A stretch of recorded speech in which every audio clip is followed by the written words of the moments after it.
بسم اللہ الرحمن الرحیم۔ درس نظامی کرنے والوں کے لیے یہ ویڈیو بہت حوصلہ مند اور بہت مفید ثابت ہوگی کہ جو لوگ درس نظامی کرتے ہیں اور درمیان سے چھوڑ کے چلے جاتے ہیں یا جنہیں کوئی پریشانی لاحق ہو جاتی ہے، وہ اس ویڈیو کو ضرور دیکھیں اور ان لوگوں تک یہ ویڈیو پہنچائیں اور شیئر کریں۔ الحمدللہ رب العالمین، الرحمن الرحیم، مالک یوم الدین، صدق اللہ العظیم۔ یا رب ذوالجلال، یا کریم مالک مختار، جو بھی درس نظامی کر رہے ہیں ان کی تمام پریشانیوں کو دور فرما۔ الحمدللہ رب العالمین، میں نے درس نظامی کا دورانیہ الحمدللہ اللہ کے فضل اس کے کرم سے مکمل کیا، اور اس میں بہت ساری پریشانیاں بھی آئیں اور مشکلات کا سامنا بھی کرنا پڑا، لیکن الحمدللہ میرے والد اور میرے اساتذہ میرے ساتھ تھے، اور خصوصاً میرے والد، کیونکہ اگر وہ نہ چاہتے تو درس نظامی مکمل نہ ہو سکتا تھا۔ لیکن جو اللہ کی رضا، اور اللہ نے میرے والد کو ہی جو سب سے مضبوط ستون ہوتے ہیں انہی کو میرا مددگار بنا دیا۔ الحمدللہ میں نے درس نظامی کا دورانیہ مکمل کیا، اور اس کا کل ثمرہ میرے والدین اور تمام اساتذہ کو جاتا ہے۔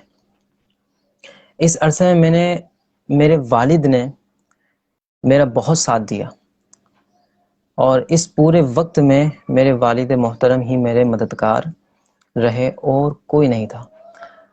اب آپ یہ دیکھیے کہ آپ کے ساتھ آپ کے دوست ہوتے ہیں، آپ کے والدین ہوتے ہیں، اور آپ کے گھر والے ہوتے ہیں۔ اگر یہ لوگ آپ کے ساتھ ہیں تو آپ کو بہت اچھا لگتا ہے، لیکن اگر یہ لوگ آپ کے ساتھ نہیں ہیں تب بھی آپ کو یہ چاہیے کہ آپ دین متین کی خدمت کرتے رہیں۔ ماشاءاللہ حافظ معیز قادری، ماشاءاللہ۔ اب یہ دیکھیے کہ درس نظامی کے اندر مشکلات بھی آتی ہیں۔ اب وہ کیسی مشکلات ہوتی ہیں، اب یہ ہر بندے کی الگ الگ پریشانیاں ہیں۔ مشکلات کا سامنا کرنا ہے، گھبرا کر راہ فرار اختیار نہیں کرنی۔ ہم یہ سوچتے ہیں کہ ہم درس نظامی کے بعد کیا کریں گے۔ درس نظامی کے بعد جب بندہ درس نظامی کرنے آتا ہے تو بندہ اکثر لوگ یہ بھی سوچتے ہیں کہ یار جس طریقے سے علماء کرام گاڑیوں میں سے اترتے ہیں ہم بھی اس طریقے سے اترتے ہوئے آئیں گے۔ تو یہ سوچ آپ اپنے ذہن سے نکال دیں۔ اگر اللہ نے آپ کے نصیب میں ایروپلین لکھا ہے وہ آپ کو مل کر رہے گا۔ اگر آپ کے نصیب میں سائیکل بھی نہیں ہے تو وہ آپ کو نہیں ملے گی۔ آپ کچھ بھی کر لیں، اور یہ بات طے شدہ ہے کہ جو رزق اللہ تعالیٰ نے آپ کے لیے لکھ دیا ہے وہ آپ کو مل کر رہے گا۔ اب یہ دیکھیے کہ کتنے صحابہ کرام ایسے تھے جن کی وفات صرف اس بنا پر ہوئی کہ وہ بھوکے تھے۔ اب یہ دیکھیں کہ اللہ تعالیٰ کی کتنی بڑی آزمائش ہوتی ہے۔ اب اسی طریقے سے نبی کریم صلی اللہ تعالیٰ علیہ وسلم کے لیے امام حسین رضی اللہ تعالیٰ عنہ کی قربانی مانگی، سب سے بڑی آزمائش۔ اب اسی طریقے سے ہم اپنی چھوٹی چھوٹی پریشانیوں کو لے کر بیٹھتے ہیں اور یہ سوچتے ہیں کہ اب ہم درس نظامی نہیں کریں گے۔ کیوں؟ کیونکہ دین قربانی مانگتا ہے، مشکلات آتی ہیں، لیکن اللہ کے فضل اور اس کے کرم سے اللہ تعالیٰ اتنا سرفراز کرتا ہے، اتنی عزتیں دیتا ہے کہ جس کی کوئی حد نہیں۔ یہ میں نے خود محسوس کیا اور خود میں نے مشاہدہ کیا، اور کئی لوگ آئے جنہوں نے مجھے گلے سے لگایا، کئی لوگ آئے جنہوں نے مجھے مبارکباد دی، بہت اچھا لگا۔ لیکن آپ کے ذہن میں یہ نہیں ہونا چاہیے کہ یار درس نظامی صرف اس لیے کرنا ہے کہ لوگ مجھے عالم کہیں، لوگ مجھے بہترین مقرر کہیں، لوگ مجھے فلاں فلاں دیگر جو بھی معاملات ہوں۔ لیکن آپ نے مشکلات سے گھبرانا نہیں ہے۔ آپ پیچھے ہٹے تو نہ آپ ادھر کے رہیں گے نہ ادھر کے رہیں گے۔ اگر آپ یہ سوچ کے آئے کہ میں کمانا ہے اس سے، تو پھر آپ غلط جگہ آ رہا ہے۔ آپ غلط جگہ گئے. آپ کو یہ چاہیے کہ آپ پھر کسی اور چیز کو اختیار کریں اور اس سے پیسہ کمائیں. درس نظامی پیسہ کمانے والی جگہ نہیں. اللہ نے آپ کو، میں نے بارہا یہ بات کہی، جتنا اللہ نے آپ کو دیا، رزق آپ کے نصیب میں لکھا وہ آپ کو مل کر رہے گا. ٹھیک ہے. اور یہ بھی یاد رکھیے کہ نیک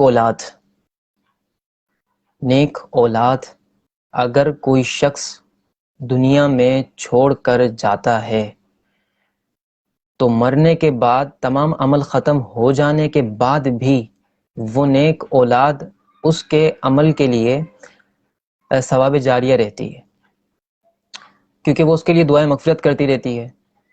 اور اب جیسے کوئی والد ہے اور اس نے اپنے بچے کو کہا کہ بھائی بیٹا نماز پڑھنی ہے، تاکید تاکید تاکید، نماز کی جتنی تاکید جس طریقے سے لوگ کرتے ہیں، اور نماز کی تاکید کرتے کرتے اب وہ بچہ جوان ہو گیا، اب وہ نماز پڑھ رہا ہے، اب دوسروں کو بھی وہ سکھا رہا ہے. اب یہ سلسلہ جو چل رہا ہے نا نماز والا، ایک بندے کو اس نے نماز سکھائی، اب وہ جو نماز پڑھ رہا ہے اس کا ثواب بھی اس کو ملتا رہے گا، اور جو نیکیاں اس کے سلسلے میں چل رہی ہیں وہ اس کے والد کو بھی ملتی رہیں گی. کتنی اچھی بات ہے.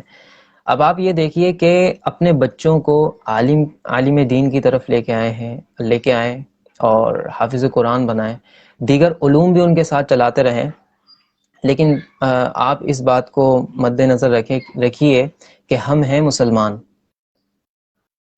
مسلمانوں کا سب سے بڑا فریضہ قرآن ہے، نماز ہے، روزہ ہے، پھر اگر زکوٰۃ ہے تو زکوٰۃ ہے، اگر حج فرض ہو گیا تو پھر حج ہے، اور دیگر چیزیں ہیں.